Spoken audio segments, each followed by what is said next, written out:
জুলাই যোদ্ধাদের পিটুনি দিয়ে বিদায় করার পর জাতীয় সংসদের দক্ষিণ প্লাজায় জুলাই জাতীয় সনদে স্বাক্ষর করা হয়েছে।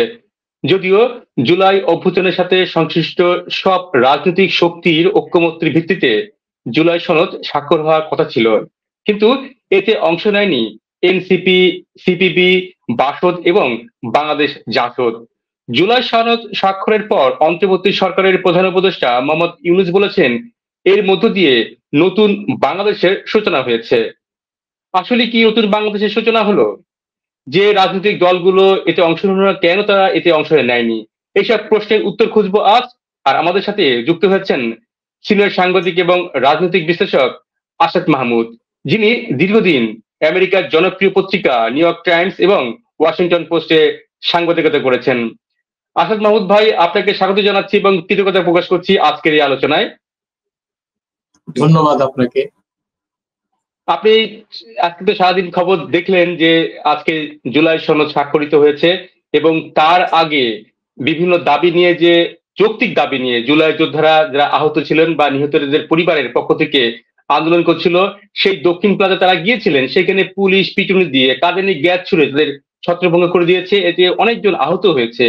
এই প্রেক্ষাপটে আজকে হলো জাতীয় জুলাই সনদ স্বাক্ষর হলো এবং সেখানে যে জুলাইয়ের আন্দোলনের যারা নেতৃত্ব দিয়েছিলেন সেই তাদের রাজনৈতিক দল এনসিপি, তারা কিন্তু এই সনদে স্বাক্ষর করেনি এবং সেই অনুষ্ঠানে অংশগ্রহণ করেনি। সার্বিক বিষয় দেখে আপনার এই জুলাই সনদ থেকে আসলে বাংলাদেশ কি পাচ্ছে, আপনি যদি একটু বিশ্লেষণ করেন।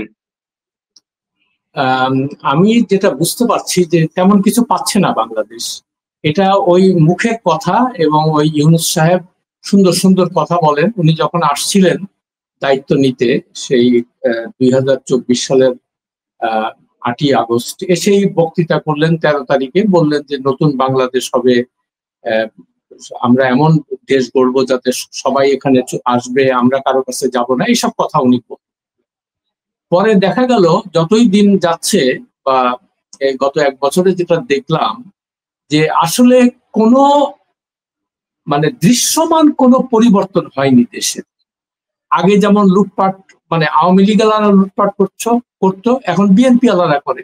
কেমন আগে যেমন দখলবাজি করতো, তার এখন অন্য দল করে। সেই জায়গাটা তো শূন্য নাই। মানুষ তো স্বস্তিতে নাই, মানুষ তো শান্তিতে নাই, এটা তো একদম পরিষ্কার। তারপরে দেখেন আগের যে সমস্ত জিনিসগুলো আগে দেখছে, এই যে কয়দিন ধরে যে শিক্ষকদের যে আন্দোলন, এমপিওভুক্ত বেসরকারি স্কুলের শিক্ষক, আগের সরকারগুলো তাদেরকে রাস্তা ধরে পিটাতো, এরাও পিটাচ্ছে।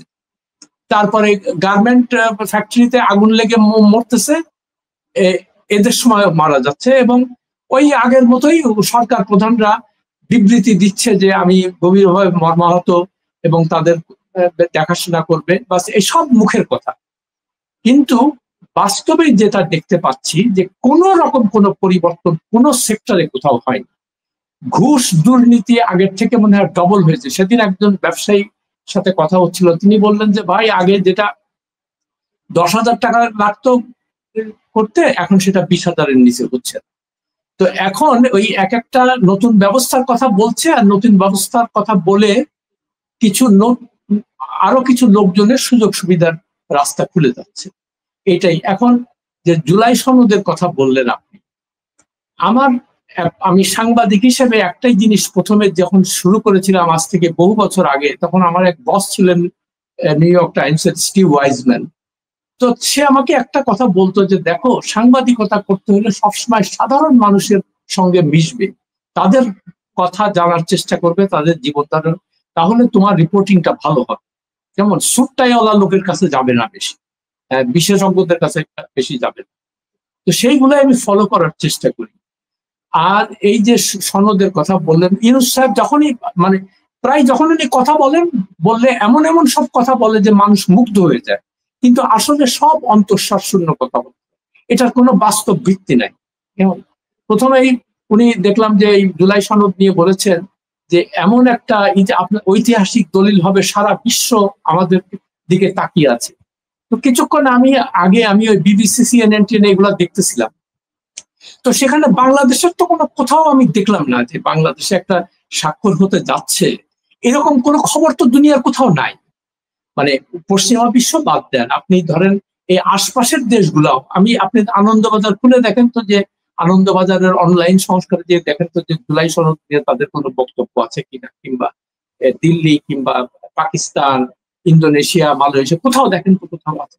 তো উনি তো বলে দিলেন যে সারা বিশ্ব আমাদের দিকে তাকিয়ে আছে, আমরা জুলাই সনদ একটা করছি। এই ধরনের বাকওয়াস কথাবার্তা, বুঝলেন, মানুষ এখন তাকে ধরে ফেলছে যে এই লোকটা এই কথা বিক্রি করে খায়, কোনো কাজের কাজ কিছুই করে না, সে একটাই কাজ করছে খালি, সেটা হলো সে নিজের আখের গুছিয়েছে। সেটা আমরা দেখতে পাচ্ছি গত 1 বছরে তাই করেছেন উনি। গ্রামীণ ব্যাংকের সমস্ত সুযোগ সুবিধাগুলো নিয়েছেন, তারপরে তার বিরুদ্ধে যত মামলা ছিল সেগুলো প্রত্যাহার করেছেন, কর মৌকুফ করিয়ে নিয়েছেন। তো এই সমস্ত মানুষ যখন দেখে তখন চিন্তা করে যে আল্লাহ, এ কোথায় আসলাম, কি হলো? এই যে মানুষ, আপনি কল্পনা, রাস্তা, ঢাকা শহরে আগেও রাস্তায় বের হওয়া যেত না, এখনো বের হওয়া যাচ্ছে না। আর আপনি বলতেছেন যে আমরা অনেক পরিবর্তন করেছি, 100 বছরও নাকি এরকম, মানে বাংলাদেশের এই সরকার এসে যা করছে 100 বছর। এই ধরনের কথাবার্তা যারা বলে তাদেরকে তো পাবনায় মেন্টাল, মানে মানসিক হাসপাতালে পাঠানো হতো। এরা কি বাংলাদেশে থাকে না কোথায় থাকে? ওই থাকে হলো যমুনাতে, আর ওই মন্ত্রী পাড়ায়, আর বড় বড় ওই 5,000 স্কোয়ার ফিটের বাড়িতে, ফ্ল্যাগালা গাড়িতে ঘুরে। মানে এদের সঙ্গে সাধারণ মানুষের কোনো যোগাযোগ নেই। আমরা যেমন বাজারে যাই, দুইটা সাধারণ মানুষের সাথে কথা বলি, রিক্সায় আসার সময় রিক্সাওয়ালার সাথে কথা বলি, তখনই দেশের বাস্তব অবস্থাটা বুঝতে পারি। এখন আপনি বলবেন জুলাই সনদ একটা সাংঘাতিক ঐতিহাসিক দলিল। আরে ভাই, আমাকে বলেন তো দেখি, আমাদের তো একটা সংবিধানও আছে, সাংঘাতিক, মানে প্রথম যখন সে সংবিধানে সব ভালো ভালো কথা লেখা আছে, তো সেই সংবিধানটা নিয়ে কেউ কি কোনো কথা বলে? এখন আপনি বলবেন যে ওখানে সংবিধানের প্রথম কথাটা কি আছে, যে এই দেশের মালিক হইল জনগণ। বাস্তবে কি দেখতে পাচ্ছি? জনগণ থাকতেছে বস্তিতে, মানে ম্যাক্সিমাম জনগণ, মানে গরিব মানুষ যারা, আর শাসক শ্রেণী থাকছে ওই বড় বড় বাড়িতে, মন্ত্রী পাড়ায়, তারপরে তারা 5 স্টার হোটেলে থাকবে, বিদেশে যাবে। আর এই শিক্ষকগুলো আন্দোলন করছে সামান্য ভাতা বাড়ানোর জন্য, আর শিক্ষা উপদেষ্টা বলছেন যে আমাদের বাজেট নাই, এবং এটা আমাদের পক্ষে করা সম্ভব। ওইদিকে বাজেট নাই, কিন্তু এই যে উপদেষ্টা বা প্রধান উপদেষ্টারা যে ঘন ঘন বিদেশে সফরে যাচ্ছেন, দামি দামি হোটেলে থাকছেন, একটা হোটেলের ভাড়া পার নাইটে 10 লক্ষ টাকা। তো এই টাকার বাজেটে কখনো ঘাটতি হয় না, এই টাকা এসেই যাচ্ছে। তো এই সমস্ত যখন দেখেন, তখন এই সমস্ত কথাবার্তা যখন আমরা শুনি যে এই দেশের মালিক নাকি জনগণ, আসলে এই দেশের মালিক হইল শাসক গোষ্ঠী এবং তাদের পরিজন, এবং মানে তাদের সুবিধাভোগী লোকজন, এই হলো তাদের মালিক। আগে দেখেন, শেখ মুজিবুর রহমান আমাদের জাতির জনক, তার থেকে শুরু করেন, উনি এসে এই সংবিধানকে ওলট পালট করে বললেন কিসের সংবিধান, আমি যেটা বলবো ওইটাই সংবিধান। তো এখন এই এক এক করে, তারপরে জিয়াউর রহমান আসলেন, উনি এসে ওই সংবিধানের সংশোধনী এইটা সেটা, হোসেন মোহাম্মদ এরশাদ এসে একই কথা, ওই খালেদা জিয়া, হাসিনা, সব, মানে প্রত্যেকটা সরকার বা সরকার প্রধান বা শাসক গোষ্ঠী, তারা এটাকে, বাংলাদেশটাকে নিজের বা তার বাপের সম্পত্তি বা স্বামীর সম্পত্তি মনে করছে। সাধারণ জনগণের মুখ কথা বলে তাদের ঘাড় ভেঙে, তাদের রক্ত চুষে এরা খাচ্ছে। এখন দেখেন যারা ক্ষমতায় ছিল এ পর্যন্ত, তাদের অবস্থা দেখেন, তাদের কতগুলো গাড়ি বাড়ি, তারপরে বিদেশে সম্পত্তি।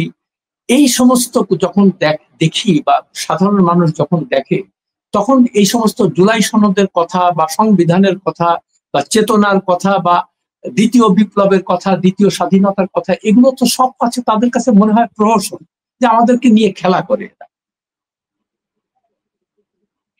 ভাই, কিন্তু যে এই যে ধরেন শেখ হাসিনা সরকারের পতন হলো একটি বিশেষ কারণে, বলা হলো যে আপনার দুর্নীতি, অনিয়ম, নির্বাচন করতে না দেওয়া।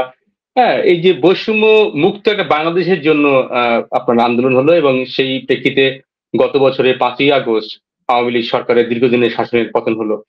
কিন্তু এই যে নতুন সরকার আসলো, বিশেষ করে এই ছাত্র আন্দোলন এবং ছাত্র জনতার এই আন্দোলনের নেতৃত্ব দিয়েছিল নাহিদ, সাজিদ, এরাই তো দিয়েছিল, এবং তারা দল গঠন করলো এনসিপি, এবং তাদের মনোনীত মানুষ কিন্তু প্রধান উপদেষ্টা হয়েছে।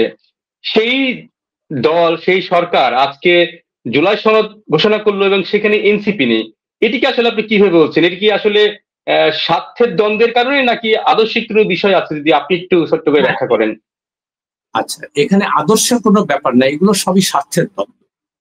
এখন ইউনূস সাহেব যখন এদের দ্বারা অ্যাপয়েন্টেড হলেন, আসলো, এরা নিয়ে আসলো তাকে, তো তাদের একটা ধারণা ছিল যে তারা যেভাবে বলবে বা যেভাবে তারা চাইবে সেইভাবে চলবে। ইউনূস সাহেব এসে উনি ওর দেশের কথা চিন্তা না করে দেশের স্বার্থ জলাঞ্জলি দিয়ে উনি নিজের স্বার্থের কথা চিন্তা করতেন। উনি নিজের ভাইপোকে এনে ডেপুটি প্রেস সেক্রেটারি, মানে শেখ হাসিনা যত রকম ওই মানে কাজকর্ম করতো, স্বজন প্রীতি, দুর্নীতি, সেগুলোর মধ্যে উনি জড়াবেন। হ্যাঁ, তো এখন এই ছাত্রগুলো যখন তারপরে ছাত্রদের দিয়ে দল গঠন মাঠে নামালেন, যে এদের যেহেতু এদের একটা বিরাট স্টেক আছে আন্দোলনে, ফলে এরা রাজনৈতিক দল করা উচিত এবং তাদেরকে মাঠে নামালো। কিন্তু তাদের এই মানে ছাত্র যে সমস্ত নেতারা, যারা এই যে হাসনাত, সার্জিস, নাহিদ ইসলাম, আসিফ মাহমুদ, সজীব ভুইয়া, এদের একটার পর একটা অপকর্মের খবর মানে আসতে থাকলো মিডিয়াতে। তখন চিন্তা করলো মানুষজন যে এ কি ব্যাপার, এরা বড় বড় পাজেরো গাড়িতে চড়ে, এরা প্রাডো গাড়িতে চড়ে, কয়দিন আগেও এরা রিক্সায় আসার পয়সা ছিল না। তো স্বাভাবিকভাবে মানে হলো যে আরে এরা কি আলাউদ্দিনের আশ্চর্য প্রদীপ পেয়ে গেল কিনা, এবং এটার কোনো ব্যাখ্যা নাই যে তোমরা এই জিনিসগুলা কোথায় পাচ্ছ। যদি জিজ্ঞেস করা হয়, বলে কি আমাদের বড় ভাইরা দিচ্ছে। তো বড় ভাইরা তোমাদের দেয় কেন বাবা? বড় ভাইদের কি স্বার্থ? যদি তাদের স্বার্থ না থাকে তোমাদের কি এটা দিবে? এখন যার এটা বুঝাই যাচ্ছে যে সমস্ত স্বার্থের দ্বন্দ্ব এখানে। তাহলে চিন্তা করেন, বসুন্ধরা গ্রুপ যত রকমের অপকর্ম, খুন, তারপরে ধর্ষণ, অর্থ পাচার, ভূমিদস্যু হিসেবে পরিচিত, জমি দখল, ব্যাংকের ঋণ খেলাপি, যত রকমের আছে তাদের বিরুদ্ধে মামলা আছে, গ্রেপ্তারি পরোয়ানা আছে, তাদের কিচ্ছু হয় না। কেন হয় না? ওইটা এগেন ওই লেনদেনের ব্যাপার হচ্ছে, ফলে তাদেরকে স্পর্শ করে না। আর এই মাস্টারদের পিটায়, তারপরে এগুলা। কিন্তু আর কয়দিন, আমি গতকালকে একটা না পরশুদিন একটা পোস্ট দিয়েছিলাম যে এখন নাজমুস সাকিব বলে একজন অনুসন্ধানী সাংবাদিক আছে, তিনি জানাচ্ছেন যে আগামী 26শে অক্টোবর এই বসুন্ধরা গ্রুপ মালিক সহ তাদের সমস্ত পরিবারের বিদেশে চিকিৎসার নাম করে যাওয়ার জন্য তাদের জামিন মঞ্জুর হয়ে যাবে। এগুলো সব ডিল হয়ে গেছে। তারপরে গতকালকে আরেকটা খবর, অত্যন্ত মানে আমি খুবই মর্মাহত এবং আশ্চর্য হয়ে গেছি খবরটা দেখে। দিলীপ আগরওয়াল বলে ওই ডায়মন্ড ওয়ার্ল্ডের এক ইয়ে, যেখানে সে এজেন্ট হিসেবে পরিচিত, তারপরে যত সোনা চোরাচালানের মধ্যে পরিচিত, তাকে জেলে নিয়ে গেছিল। ইতিমধ্যে তাকে জামিন হয়ে সে বের হয়ে আসছে, কেউ জানে নাই। তো এই যে আপনি যখনই আইনের প্রয়োগ সিলেক্টিভ হবে, মানে আপনি বেছে বেছে তাকে, আইন যে নিজস্ব গতিতে চলছে না, তার অর্থটা কি? যে দেশে কোনো আইনের শাসন নাই। আপনার যদি টাকা থাকে বা আপনার যদি প্রভাব থাকে, আপনি যে কোনো অপরাধ করবেন, আপনি পার পেয়ে যাবেন।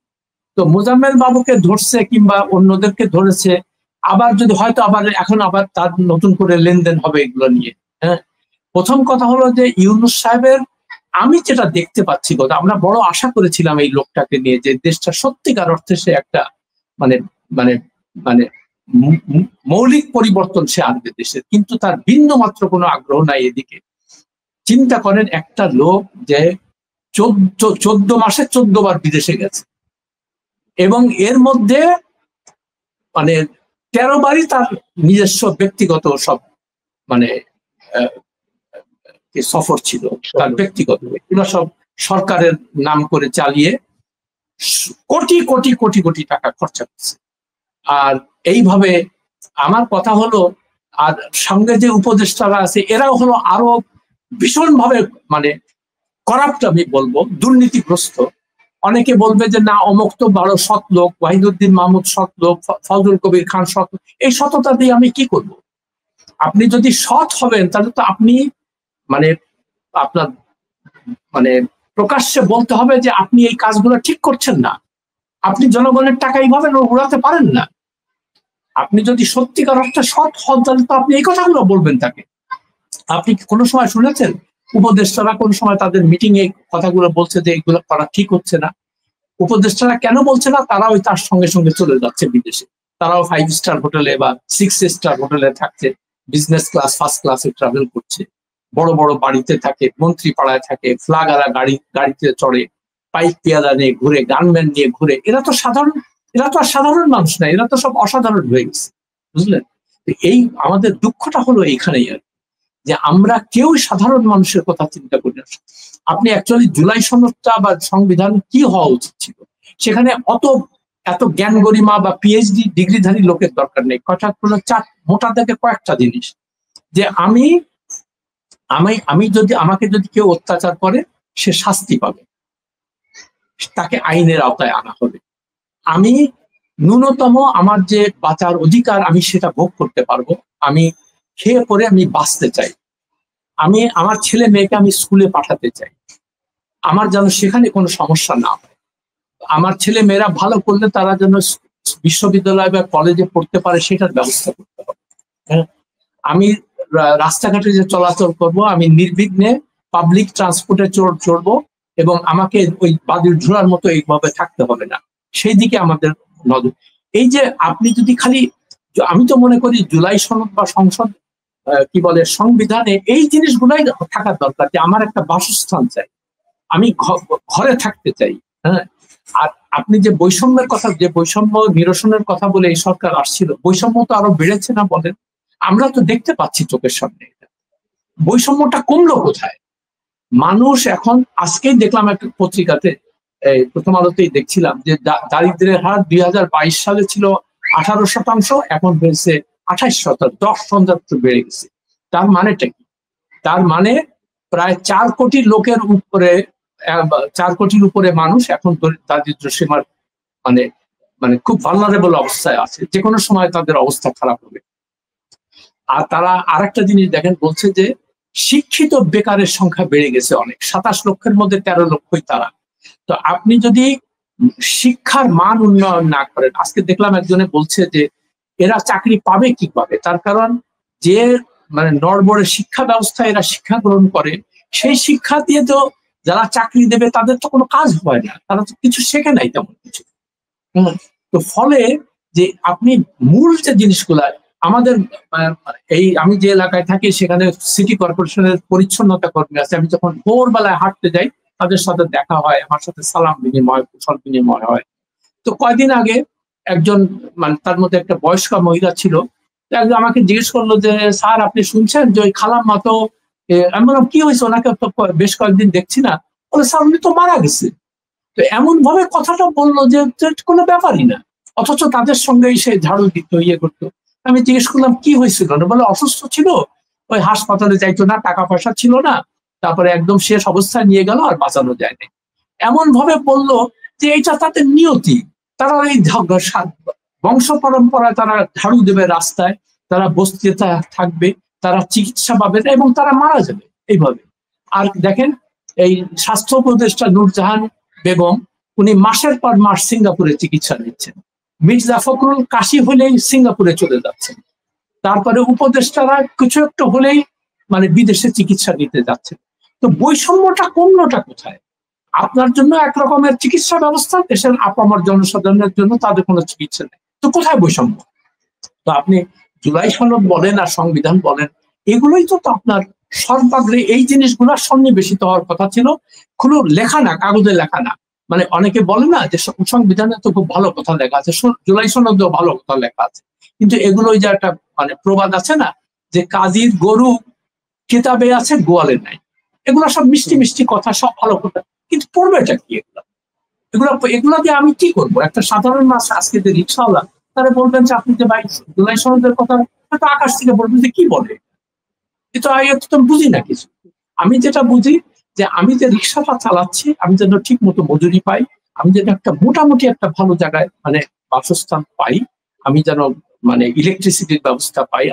এই যে আমার পাশে যে একটা ছাপড়া ঘরে থাকে গরিবরা, এই গরমের মধ্যে বৃষ্টির মধ্যে তাদের ইলেকট্রিসিটি নাই, ফ্যান নাই, কিছুই নাই।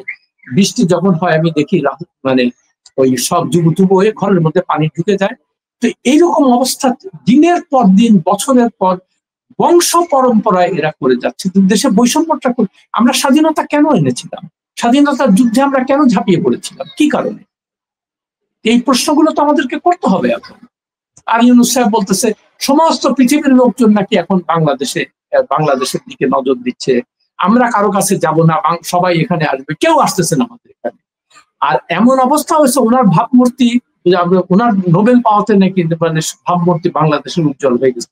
এখন আপনি চিন্তা করে দেখেন, কোথাও বাংলাদেশি পাসপোর্ট হলে ভিসা পাচ্ছে না, ব্যাংককের ভিসা মানে থাইল্যান্ডের ভিসা পাচ্ছে না। কতজন আমাকে বলছে যে ভাই আগে আমরা ইজিলি যেতে পারতাম, এখন দিচ্ছে না, ইন্ডিয়া বন্ধ করে দিচ্ছে ভিসা, কোথাও আপনার মানে যাওয়ার জায়গা নেই। সেদিন এক ফেসবুকে এক মহিলা লিখেছে যে সে মরক্কোতে গেছি, তো অন্যান্য সবার সাথে সে, তারপরে যখনই তার পাসপোর্টটা দেখছে বলে 2 ঘন্টা ধরে আমাকে ইন্টারভিউ করছে, আমি কেমনে আসলাম, কি করলাম, এই সমস্ত।